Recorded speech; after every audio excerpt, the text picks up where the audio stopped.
महाराष्ट्र की निकाय चुनाव खासकर बीएमसी इलेक्शन से पहले महाविकास आघाड़ी में बड़ी टूट पड़ गई।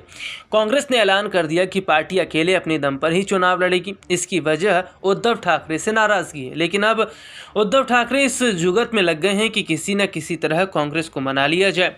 महाराष्ट्र कांग्रेस के अलग चुनाव लड़ने की घोषणा के बावजूद उद्धव ठाकरे दिल्ली में पार्टी हाईकमान से संपर्क में है।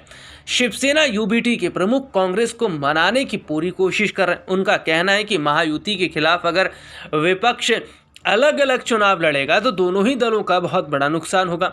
दरअसल कांग्रेस ने उद्धव ठाकरे को साफ कह दिया था कि अगर उनके साथ राज ठाकरे रहेंगे तो कांग्रेस शिवसेना यूबीटी का साथ नहीं देगी और महाविकास आघाड़ी का हिस्सा भी नहीं रहेगी।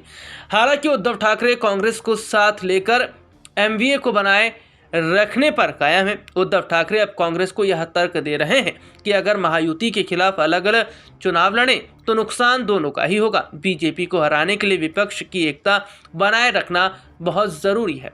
अपने दर्शकों को बता दें कि जल्द ही महाराष्ट्र में बीएमसी के चुनाव होने वाले और बीएमसी चुनाव से पहले महाविकास आघाड़ी में ये बड़ी टूट मानी जा रही है, क्योंकि खबर सामने आई कि राज ठाकरे और उद्धव ठाकरे एक साथ आते नजर आ रहे हैं, जिस पर कांग्रेस पार्टी नाराज दिखती नजर आई। और यही वजह है कि खबर सामने आई कि कांग्रेस बीएमसी चुनाव अकेले जो है वो लड़ती नजर आएगी। हालांकि अब उद्धव ठाकरे जो हैं वो ये देख रहे हैं कि अगर कांग्रेस अलग हो जाती है तो नुकसान उद्धव को होगा, और ऐसे में कांग्रेस को मनाने के लिए वो दिल्ली तक पहुंच गए। अब देखना होगा बात बन पाएगी या नहीं, लेकिन बात अगर फूट की हो रही है तो महायुति में भी बहुत बुरा हाल जो है वो देखने को मिल रहा है, क्योंकि महायुति के अंदर भी इसी तरीके के हालात हैं शिंदे और फडणवीस के बीच में, जिससे ये भी कहा जा रहा है कि भैया अगर महायुति में फूट पड़ती है तो क्या शिंदे भी अकेले ही बीएमसी चुनाव लड़ते नजर आएंगे।